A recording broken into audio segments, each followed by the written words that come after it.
Hello சகோதரங்கள், நேற்று India தெறிக்க விட்டு வின் பண்ணிட்டாங்க. இருந்தாலும் மேட்ச் இன்ட்ரெஸ்ட் இல்லாம போட்டு. ஆனா இந்தியாவில் இருக்கிற எல்லா பிளேயர்ஸுமே நல்ல ஒரு கம்பேக்கை கொடுத்துருக்குறாங்க. அதுலேயே முக்கியமா ஹர்தீப் சிங் என்ன ஒரு பந்து, ஒரு 2 மேட்ச் உதப்பினா இன்னொரு போலர் இல்லைன்றா சொல்றீங்க. எந்த பக்கம் ஸ்விங் ஆகுது, எந்த பக்கம் அடிக்கிறது தெரியாம கொஞ்ச நேரம் திணறி கொண்டுட்டாங்க சவுத் ஆரிக்கா டீம்கார். அப்படி ஒரு போல் போட்டான் ஹர்தீப் சிங். உண்மையிலேயே கம்பேக், அப்படி ஒரு கம்பேக். ராணாவும் முன்னுக்கு நல்ல பந்து தான் போட்டவன், அவன்றையும் எடுக்கையில தான் திணறி கொண்டிருந்தவங்க. அதுக்கு பிறகுதான் மெல்ல மெல்ல மெல்லமா மாக்கிரம் ஒரு கொஞ்சம் ரன் அடிச்சு மச்சா ஓரளவுக்கு நல்லா அழுத்து கொண்டு போன வெளியே. மாக்கிரமும் இல்லையண்டா ஆகண்ட நிலைமை பாரதூரமா இருந்திருக்கும். ஆக குறைய ரன்னுக்கு உழவுப்பட்டு சாதனையை படுத்தி. ஏன்டா அப்படி சொல்றான்னு கேட்டீங்கன்னா, மாக்கிரம் கடைசி நேரம் அடிச்சு 61 ரன் அடிச்சு 117 ரன் தான் சவுத் ஆரிக்கா அடிச்சு வச்சுக்காங்கன்னா ஜோதிச்சு பாருங்க சவுத் ஆரிக்கான நிலைமையை. மாக்கிரமும் வேலை கவுப்பட்டு இருந்தா நான் நினைக்கிறேன் ஒரு 50 ரன்னுக்குள்ள ஆகசூன் இருப்பினும். அதுல மாற்றம் இல்லை. உண்மையிலேயே நல்ல வடிவா விளையாடி கொஞ்சம் ஃபோம் இழந்த மாதிரி கிடந்தது மாக்ரம். ஆனா ஓரளவுக்கு ஃபோமுக்கு வந்த மாதிரி கிடக்கு இந்த மேட்சை பார்க்க. ஆனா இந்தியா வந்து முட்டு முழுதா மேட்ச் துவங்கினதுல இருந்தே மேட்ச் அவங்களுக்கு தான், இந்தியாவுக்கு தான் என்று சொல்ற அளவுக்கு இழுத்து கொண்டு போட்டாங்களா அந்த மேட்சை. முன்னுக்கு ஒரு 3 ஓவர் 4 ஓவர் என்னென்று பெட்டில் பந்து எடுக்கிறேன்னு தெரியாது திணறி விக்கெட்டை குடுக்குறன்னு கொடுத்து ஆக்கள் சாகர நிலைமைக்கே போட்டினோம். ஒரு மாதிரி சமாளிச்சு அடிச்சு 117 அடிச்சினோம். மாக்ரம் மட்டும் 61 அடிச்சா. அங்க போலிங்னு பாத்தீங்கன்னா ஹர்தீப் சிங் வந்து 4 ஓவர் 13 ரன்னுக்கு 2 விக்கெட். இந்தியாவில் ராணாவும் நல்ல ஓவரா போடுவான், கடைசி நேரம் ஒரு ஓவர் அடி விழுந்துருது, மாக்கனம் அடிச்சு போட்டான். மற்றும்படி அவன் நல்லா தான் போட்டு வந்திருக்கான்.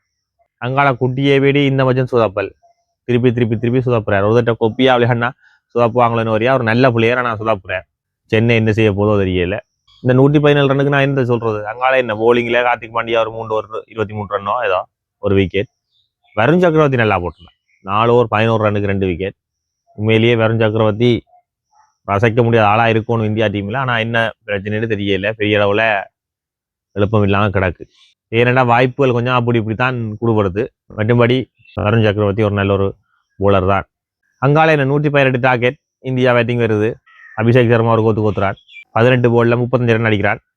ஆனா இந்த மச்சையும் ஒரு 50 ஆக்கலாம அவசரப்பட்டு போட்டான் 3 6 3 4ஓட.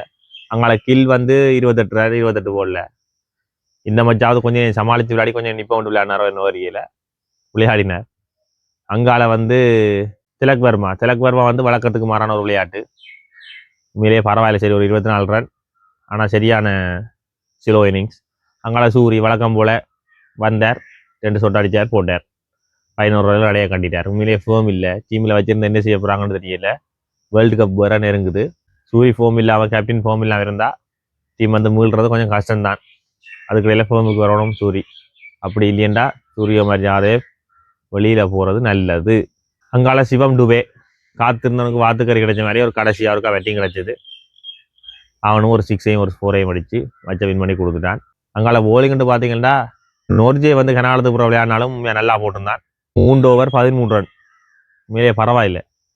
இந்த நேரத்துக்கு இப்படி போடுறது உண்மையிலேயே ஒரு நல்ல போலிங் தான். விட்டுட்டு வரான் தானே மலை அடிச்சு பிரிச்சு போட்டு விடாம 3 ஓவரை போட்டான். அங்கால ஜான்சனும் நல்லா தான் போட்டவன், நெகடியும் நல்லா தான் போட்டோம். ஆனால் என்ன பிரச்சனை, பெட்டிங்கில் ரன் காணாதபடியா பெருசாக போலிங்கை பற்றி எடுபடையில். அப்போ 16வது ஓவர்லேயே வந்து இந்தியா வின் பண்ணிடுது சிம்பிளா.